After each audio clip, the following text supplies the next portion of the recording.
അക്ഷരാർത്ഥത്തിൽ കേരളം VS എന്ന രണ്ടക്ഷരത്തിലേക്ക് ചുരുങ്ങുന്നു. ആ രണ്ടക്ഷരം ആലപ്പുഴ തീരത്തെ റിക്രിയേഷൻ ഗ്രൗണ്ടിലേക്ക് ചുരുങ്ങുന്നു എന്നുള്ള കാഴ്ചയല്ല എന്ത് തോന്നുന്നു അവിടെ നിൽക്കുമ്പോൾ?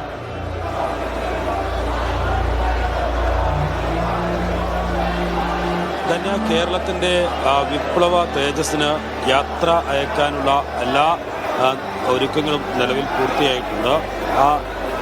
VSന് അന്ത്യയാത്ര നൽകുകയാണ് ഇവിടെ ജനങ്ങൾ മുഴുവൻ, ഇവിടെ ഒത്തുകൂടിയ ആളുകൾ മുഴുവൻ എന്ന് തന്നെ ഈ ഘട്ടത്തിൽ പറയാം. വലിയ ജനാവലി തന്നെയാണ് VSന് യാത്രയക്കാരായി ഇവിടെ എത്തിയിരിക്കുന്നത്. 2 ദിവസമായി തുടരുന്ന വിലാപയാത്ര, ഒപ്പം തന്നെ VS മരിച്ചെന്ന് അറിഞ്ഞ ഘട്ടത്തിൽ ആശുപത്രിയിലേക്ക് എത്തിയ വലിയ ജനസഞ്ചയം, അതെല്ലാം ചേർന്ന് കേരളമാകെ ഈ റീക്രിയേഷൻ സെൻ്ററിലേക്ക് ഒത്തുകൂടുന്ന കാഴ്ചയാണ് നിലവിൽ കണ്ടുകൊണ്ടിരിക്കുന്നത്. ആർപ്പ് വിളിച്ച്, മുദ്രാവാക്യം വിളിച്ച്, തൊണ്ടപെട്ട് മുദ്രാവാക്യം വിളിച്ചാണ് ഇവരെല്ലാം VSനെ യാത്രയയക്കുന്നത്. ഈ റീക്രിയേഷൻ സെൻ്ററിലേക്ക് VSൻ്റെ മൃതശരീരവുമായി വാഹനം എത്തിയപ്പോൾ, വിലാപയാത്ര എത്തിയപ്പോൾ അതിനു മുമ്പേ തന്നെ തുടങ്ങിയ വലിയ മുദ്രാവാക്യമാണ് ഇപ്പോഴും മുഴങ്ങിക്കേൾക്കുന്നത്. CPIMൻ്റെയും ഒപ്പം തന്നെ മറ്റ് കക്ഷികളിലെയും ഒക്കെ നേതാക്കൾ, മുഖ്യമന്ത്രി, മന്ത്രിമാർ എല്ലാം ഇവിടെയുണ്ട്. ഇപ്പോൾ വിവിധ കക്ഷി നേതാക്കൾ ഉൾപ്പെടെയുള്ളവർക്ക് റീത്ത് സമർപ്പിക്കാനുള്ള അവസരമാണ് നൽകിക്കൊണ്ടിരിക്കുന്നത്. അതിനുശേഷമായിരിക്കും സാധാരണക്കാർ, ഈ നാട്ടുകാർ, മലയാളികൾ ഒക്കെ ആയിട്ടുള്ള ആളുകൾക്ക് VSനെ അവസാനമായി കാണാനും അന്തിമോപാദ്യം അർപ്പിക്കാനുമുള്ള അവസരം നൽകുക. CPM നേതാക്കൾ തന്നെ അനൗൺസ്മെൻറ്റുകൾ മുഴക്കിക്കൊണ്ടിരിക്കുന്നത്. ഒരു തരത്തിലും തീരുമാനിച്ചതിനപ്പുറത്തേക്ക് ഒക്കെ ഏതൊക്കെയോ ആളുകൾ വന്ന് VSന് അന്തിമോപചാരം അർപ്പിക്കുന്ന കാഴ്ചയാണ് നിലവിൽ കാണുന്നത്. സമയക്രമമൊന്നും ഒരു തരത്തിലും പാലിക്കാൻ നിലവിൽ കഴിഞ്ഞിട്ടേയില്ല. അത് കഴിയുമെന്ന് തോന്നുന്നില്ല. ഇനിയും നിരവധിയായ ആളുകളാണ് ഈ ഹോളിനകത്തും ഒപ്പം തന്നെ പുറത്തും ഒക്കെയായി VSന് അന്ത്യാഭിവാദ്യം അർപ്പിക്കാനായി കാത്തിരിക്കുന്നത്. അതുകൊണ്ട് എപ്പോൾ ഈ പൊതുദർശനം തീരും എന്ന് പറയാൻ കഴിയാത്ത സാഹചര്യം തന്നെയാണ് നിലനിൽക്കുന്നത്. എന്തായാലും കഴിഞ്ഞ 2 ദിവസമായി VSൻ്റെ വിലാപയാത്രയും VSനെ അവസാനമായി കാണാനെത്തുന്ന ആളുകളുടെയും ഒക്കെ വലിയ കാഴ്ചകൾ തന്നെയാണ് നമ്മളെല്ലാം കണ്ടുകൊണ്ടിരുന്നത്. അതിൻ്റെയെല്ലാം അവസാനത്തിലേക്ക് അടുക്കുന്നു. മലയാളികൾ VSന് വിട നൽകാൻ ഒരുങ്ങിക്കഴിഞ്ഞിരിക്കുന്നു എന്നുള്ളതാണ് ഏറ്റവും അവസാനം ദുഃഖകരമായി നമുക്കൊക്കെ പറയാൻ കഴിയുന്ന കാര്യമെന്ന് പറയുന്നത്. കഴിഞ്ഞ 23-ാം തീയതി VS ആശുപത്രിയിൽ പ്രവേശിക്കപ്പെടുമ്പോൾ പോലും VS തിരിച്ചു വരും എന്ന് മാത്രമായിരുന്നു മലയാളികളുടെ എല്ലാവരുടെയും പ്രതീക്ഷ. അങ്ങനെയായിരുന്നു CPM നേതാക്കളും പ്രവർത്തകരും VSനെ സ്നേഹിക്കുന്നവരും ഒക്കെ കരുതിയിരുന്നത്.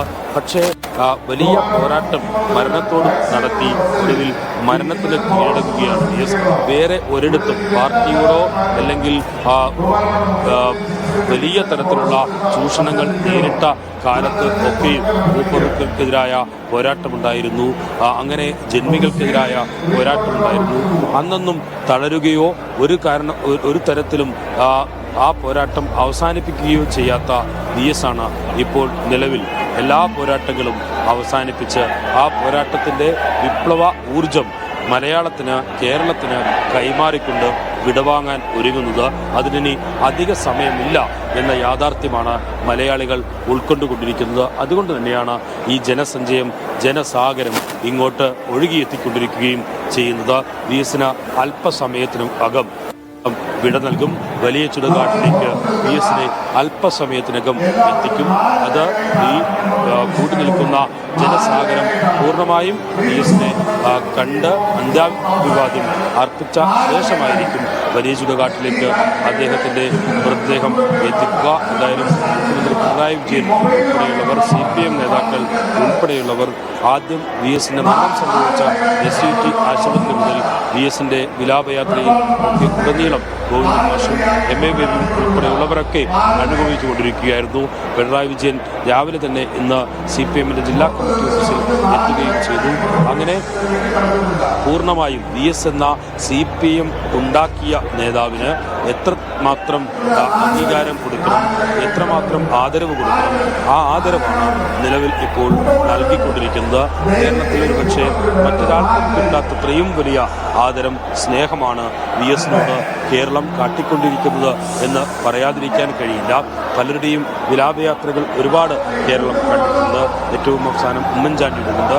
ഒന്നുമായി സാമ്യതപ്പെടുത്താൻ കഴിയില്ലെങ്കിലും വി എസ് എന്ന രണ്ടക്ഷരം അത് കേരളത്തിന് ഏറ്റവും പ്രിയപ്പെട്ടതായിരുന്നു എന്നുള്ളതാണ്. ഒരുപക്ഷെ മരിച്ച് നേരത്തെ വി എസ് എന്ന പേരിലേക്ക് പോലും എത്തുന്നതിന് മുമ്പേ വി എസ് ചരിത്രമാകേണ്ടതായിരുന്നു.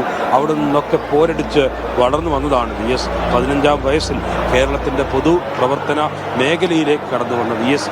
ആ വി എസ് പിന്നീട് അടിച്ചമർത്തപ്പെട്ടവർക്കും തൊഴിലാളികൾക്കും ഒക്കെ വേണ്ടി നടത്തിയ സമാനതകളില്ലാത്ത പോരാട്ടങ്ങൾ. ആ പോരാട്ടം അവസാനം മുഖ്യമന്ത്രി കസേരയിൽ വരെ എത്തി. പ്രതിപക്ഷ നേതാവായിരുന്ന ഘട്ടത്തിൽ നമ്മൾ പല പല സമരങ്ങൾ കണ്ടു. പാർട്ടി ഏറ്റെടുത്ത സമരങ്ങളും പാർട്ടിക്കപ്പുറം വി എസ് ഏറ്റെടുത്ത സമരങ്ങളും ഒക്കെ കണ്ടതാണ്. അങ്ങനെ ജനങ്ങൾക്കൊപ്പം നിന്ന്, പരിസ്ഥിതിക്കൊപ്പം നിന്ന്, അങ്ങനെ ഒരു മനുഷ്യായുസ് എന്തൊക്കെ തരത്തിൽ ഒരു നാടിനു വേണ്ടി സമർപ്പിക്കാൻ കഴിയുമോ അത് പൂർണ്ണമായും സമർപ്പിച്ചാണ് വി എസ് മരണത്തിന് നിലവിൽ കീഴടങ്ങുന്നത്. ആ മരണത്തിന് കീഴടങ്ങുമ്പോൾ വി എസ് നൽകുന്ന സന്ദേശം ഈ നാട്ടിലെ പോരാട്ടം അത് തുടരണമെന്ന സന്ദേശമാണ്. ഒന്നിനു മുന്നിലും ഒരിക്കലും മുട്ടുമടക്കരുത് എന്ന സന്ദേശമാണ്. ആ സന്ദേശം ഏറ്റെടുക്കുകയാണ് അക്ഷരാർത്ഥത്തിൽ മലയാളികൾ മുഴുവനായി ചെയ്തുകൊണ്ടിരിക്കുന്നത്. അതാണ് തൊണ്ടപൊട്ടി മലയാളി വിളിക്കുന്ന മുദ്രാവാക്യം. കണ്ണേക്കരലെ വി എസ് ആര് പറഞ്ഞു മരിച്ചെന്ന്? ഇല്ല, നിങ്ങൾ മരിക്കില്ല എന്ന മുദ്രാവാക്യം. ആ മുദ്രാവാക്യം ഉയർത്തുന്നത് ഇനിയുമുള്ള പോരാട്ടങ്ങളിൽ കരുത്തായി, സൂര്യ തേജസ്സായി വി എസ് ഒരിക്കലും മരിക്കാത്ത ഓർമ്മയായ ആവേശമായി, പോരാട്ട വീര്യമായി ഉണ്ടാകും എന്നുള്ളത് തന്നെയാണ്. അതാണ് നിലവിലിപ്പോൾ വി എസിന്റെ അവസാനത്തെ പൊതുദർശന സ്ഥലത്തും കണ്ടുകൊണ്ടിരിക്കുന്നത്. ഇനിയും ഒരുപാട് ആളുകൾ, ആയിരക്കണക്കിന് ആളുകൾ പുറത്ത് കാത്തിരിക്കുകയാണ് വി എസിന് അന്തിമോപചാരം അർപ്പിക്കാൻ, അന്ത്യാഭിവാദ്യം അർപ്പിക്കാൻ, മുഷ്ടിചുരുട്ടി കണ്ണേകരളെ വി എസ് എന്നൊന്ന് ഉറക്കെ വിളിക്കാൻ, തൊണ്ടപൊട്ടി വിളിക്കാൻ കാത്തിരിക്കുന്ന ജനസഞ്ചയം തന്നെ ഉണ്ട് പുറത്ത്. അതെല്ലാം കഴിഞ്ഞു വേണം വി എസിന്റെ സംസ്കാര ചടങ്ങുകളിലേക്ക് കടക്കാൻ. വലിയ ചുടുകാട്ടിലേക്ക് വി എസിനെ കൊണ്ടുപോകാൻ ഇനിയും സമയമെടുക്കുമെന്ന കാര്യത്തിൽ സംശയമില്ല. പക്ഷേ ആ വലിയ ചുടുകാടിലേക്ക് എരിഞ്ഞടങ്ങുന്ന വി എസ് അതൊരു മറ്റൊരു സൂര്യഗോളമായി, സൂര്യ തേജസ്സായി ഉദിച്ചുയരുക തന്നെ ചെയ്യും എന്നതാണ് ഈ കഴിഞ്ഞ ദിവസങ്ങളിൽ കണ്ട ജനസഞ്ചയങ്ങൾ സാക്ഷ്യപ്പെടുത്തുന്നത്. അത് ഇനിയും ഉറക്കെ വി എസ് എന്ന നാമം ഈ പോരാട്ടത്തിൻ്റെയും സ്ത്രീപക്ഷ നിലപാടുകളുടെയും പരിസ്ഥിതി നിലപാടുകളുടെയും ഒക്കെ കുട്ടികൾക്കൊപ്പം നിന്ന നിലപാടിൻ്റെയും സാധാരണക്കാരനൊപ്പമുള്ള തൊഴിലാളികൾക്കൊപ്പമുള്ള നിലപാടിൻ്റെയും ഒക്കെ കരുത്തായി, പോരാട്ടവീര്യമായി ഉദിച്ച് ഉയർന്നു തന്നെ നിൽക്കും എന്നുള്ളതാണ് ഈ ജനസഞ്ചയം സാക്ഷ്യപ്പെടുത്തുന്നത്. വി എസ് അതിൻ്റെ ഒരു വലിയ വിപ്ലവ തേജസ്സായി മാറുകയാണ്. ഒരുപക്ഷെ മറ്റൊരു ആർക്കും ചാർത്തിക്കൊടുക്കാൻ കഴിയാത്ത പേരാണ് വി എസ് എന്നുള്ളത്. വി എസ് ഒരിക്കലും മറക്കാൻ കഴിയാത്ത ഒരു പേരായി മാറുകയാണ്.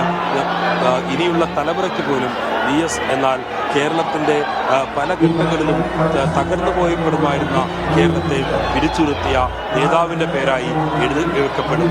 ചരിത്രങ്ങളിൽ അത് എഴുതി വെക്കപ്പെടും. അങ്ങനെ വി എസ് 101ാമത്തെ വയസ്സ് വരെ നടത്തിയ പോരാട്ടം, ആ പോരാട്ടം ഇവിടെ അവസാനിക്കുകയാണ്. അത് കൈമാറുന്നത് മറ്റ് ആരെങ്കിലേക്കും ഒരാളിലേക്ക് മാത്രമല്ല, അത് കൈമാറുന്നത് ഈ മലയാളികളുടെ കൈകളിലേക്കാണ്, കേരളത്തിനാണ്. ആ കേരളം ആ പോരാട്ടവീര്യം ഒരിക്കലും തച്ചുടക്കപ്പെടില്ലെന്ന് കാത്തു സൂക്ഷിക്കുമെന്ന് ഉറപ്പ് വി എസിന് തന്നെ ഉണ്ടായിരുന്നു. ആ വി എസ് അത്രയും പോരാടിയത് എന്തിനാണോ അത് മലയാളികൾ തിരിച്ചും വി എസിന് നൽകുമ്പോൾ വി എസ് മുന്നോട്ട് വെച്ച ആശയങ്ങൾ, മുന്നോട്ട് വെച്ച പോരാട്ടങ്ങൾ അത് വീണ്ടും തൊണ്ടം പൊട്ടുമാറ് ഉറക്കെ മുദ്രാവാക്യങ്ങളായി, തെരുവുകളിൽ വീഴുന്ന പ്രക്ഷോഭങ്ങളായി, എത്ര അടിച്ചമർത്തപ്പെടുന്നതും ഉയരുന്ന കൈമുഷ്ടികളായി അത് ഉയർന്നു തന്നെ ഇരിക്കും എന്നതിൻ്റെ നേർസാക്ഷ്യമാണ് നിലവിൽ ഇവിടെയൊക്കെ നടന്നുകൊണ്ടിരിക്കുന്ന ഈ വലിയ ജനാവലി. അവർ കണ്ണുനീരണിഞ്ഞ് തൊണ്ടപെട്ടി വിളിക്കുന്ന മുദ്രാവാക്യങ്ങൾ അത് വി എസിനുള്ള, ഈ ലോകത്ത് വി എസ് നൽകാൻ കഴിയുന്ന ഏറ്റവും വലിയ സന്ദേശമാണ്. വി എസ് യാത്രാമൊഴിയാണ്, ഒരു യാത്രാ സന്ദേശമാണ്. വി എസ് ഒരിക്കലും മരിക്കില്ല, ഞങ്ങൾ വി എസിൻ്റെ ആശയങ്ങൾ മുറുകെ പിടിക്കും എന്നുള്ള സന്ദേശമാണ് ഉയർത്തുന്നത്. പല ഘട്ടങ്ങളിൽ പാച്ചിമുടയിൽ പരിസ്ഥിതി ചൂഷണത്തിനെതിരായി നടത്തിയ പോരാട്ടങ്ങൾ നമ്മൾ കണ്ടിട്ടുണ്ട്. സൂര്യനെല്ലി കേസിൽ സ്ത്രീകൾക്കൊപ്പം നിന്ന് ഏത് ഉന്നതനായാലും അത് സ്ത്രീകൾക്കെതിരായ ചൂഷണം അംഗീകരിക്കില്ലെന്ന് കാണിച്ച് പോരാട്ടത്തിനിറങ്ങിയത് കണ്ടിട്ടുണ്ട്.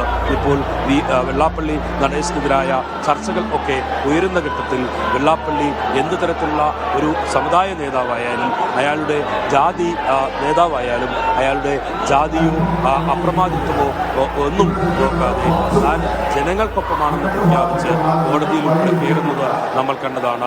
അങ്ങനെ താൻ ഏറ്റെടുക്കുന്ന പോരാട്ടങ്ങൾ അത് ന്യായമാണെങ്കിൽ, അത് ഈ നാടിന് വേണ്ടിയുള്ളതാണെങ്കിൽ ആ പോരാട്ടത്തിൽ ഒരു വിട്ടുവീഴ്ചയുമില്ലെന്ന് പ്രഖ്യാപിച്ച നേതാവിൻ്റെ പേരാണ് VS. ആ നേതാവിൻ്റെ പേരാണ് രണ്ടക്ഷരം. അതാണ് കേരളം ഏറ്റെടുത്ത ആ രണ്ടക്ഷരം എന്ന് പറയുന്നത്. ആ രണ്ടക്ഷരം ഈ ലോകത്തിൽ നിന്ന് ഒരിക്കലും മാറ്റാൻ കഴിയാത്ത പേരായി ഓരോ തെരുവുകളിലും ആ രണ്ടക്ഷരം മുഴങ്ങുന്നു. കേരളത്തിൻ്റെ തിരുവനന്തപുരം മുതൽ കാസർഗോഡ് വരെയുള്ള ജനാവലി ഒഴുകിയെത്തിയത് ആ VSന് അവസാനമായി യാത്ര നൽകാനാണ്. ആ യാത്ര നൽകലാണ് നിലവിൽ ഇവിടെ കണ്ടുകൊണ്ടിരിക്കുന്നത്. പുറത്ത് മഴ തകർത്ത് പെയ്യുമ്പോഴും VSന്റെ പ്രകൃതി കൂടി കണ്ണീരണിഞ്ഞ് യാത്രയയക്കുകയാണ് എന്ന് നമുക്ക് ആലങ്കാരികമായെങ്കിലും പറയേണ്ടി വരും. അതാണ് നമ്മളിപ്പോൾ കണ്ടുകൊണ്ടിരിക്കുന്നത് തന്നെ.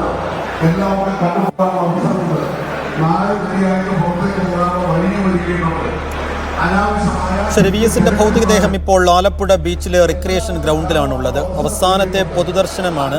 ജില്ലാ കമ്മിറ്റിയിലെ പൊതുദർശനത്തിന് ശേഷം 5 മണിയോടുകൂടിയാണ് റിക്രിയേഷൻ ഗ്രൗണ്ടിലേക്കുള്ള വിലാപയാത്ര തുടങ്ങിയത്.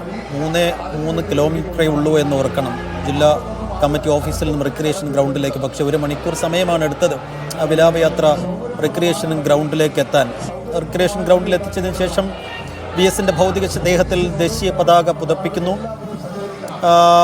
ഈ റിക്രിയേഷൻ ഗ്രൗണ്ടിൽ VSന്റെ ഭൗതികദേഹം എത്തുമ്പോൾ തന്നെ ആയിരക്കണക്കിന് പേർ അവിടെ ഉച്ചയോടുകൂടി തന്നെ റിക്രിയേഷൻ ഗ്രൗണ്ടിൽ, ഒരുപക്ഷെ ഉച്ചയ്ക്ക് മുമ്പേ തന്നെ അവിടെ തടിച്ചുകൂടിയിരുന്നു. കാരണം ഇന്ന് ആലപ്പുഴയിലെ ഏറ്റവും പ്രധാനപ്പെട്ട പൊതുദർശനം റിക്രിയേഷൻ ഗ്രൗണ്ടിലായിരിക്കുമെന്ന് ഇന്ന് രാവിലെ തന്നെ നേതാക്കളൊക്കെ പ്രവർത്തകരെയും ജനങ്ങളെയും ഒക്കെ അറിയിച്ചിരുന്നു. അതുകൊണ്ട് കൂടുതൽ ആളുകളും തടിച്ചുകൂടി കാത്തിരുന്നത് ഈ റിക്രിയേഷൻ ഗ്രൗണ്ടിലായിരുന്നു. അതുകൊണ്ട് തന്നെ ഇപ്പോഴും വലിയ ജനസഞ്ചയം ഈ റിക്രിയേഷൻ ഗ്രൗണ്ടിനും സമീപത്തുമായുണ്ട്. സമീപത്ത് അറബിക്കടലാണ്. അറബിക്കടലിൻ്റെ ഓരത്ത് മറ്റൊരു ജനമഹാസാഗരം.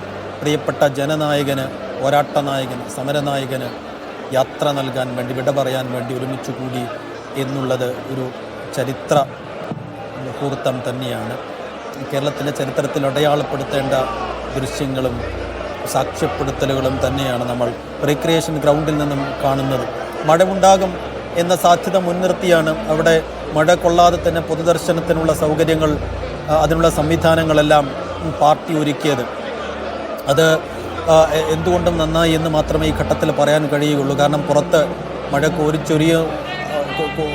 മഴ തകർത്തു പെയ്യുകയാണ്. അതിനിടയിലാണിപ്പോൾ VS അവിടെ കൂടിയിരിക്കുന്ന ആയിരങ്ങളുടെ ഹൃദയ വായ്പകൾ, സ്നേഹവായ്പകൾ, കണ്ണീർ വായ്പകൾ ഏറ്റുവാങ്ങിക്കൊണ്ട് ചരിത്രത്തിൻ്റെ ഭാഗമാകുന്നത്. എന്തായാലും എത്ര മണി വരെ ഈ പൊതുദർശനം ഇങ്ങനെ റിക്രിയേഷൻ ഗ്രൗണ്ടിൽ നീളും എന്നുള്ളതിൽ ഇപ്പോഴും ഒരു വ്യക്തതക്കുറവുണ്ട്. എപ്പോഴത്തേക്ക് വലിയ ചുടുകാട്ടിലേക്ക് ഭൗതികദേഹം കൊണ്ടുപോകാൻ കഴിയുമെന്നതിലൊരു കൃത്യസമയം ഇപ്പോഴും പറയാൻ കഴിയുന്നില്ല.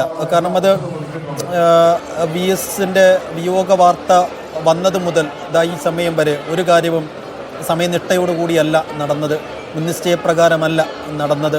എല്ലാ സമയക്രമങ്ങളും പാളിയിട്ടേ ഉള്ളൂ. അവസാനം ചുടുകാട്ടിൽ VS എന്ന രണ്ടക്ഷരം എരിഞ്ഞടങ്ങുന്നത് വരെ എല്ലാ സമയക്രമങ്ങളും പാളും എന്ന കാര്യത്തിൽ ഒരു തർക്കവുമില്ല.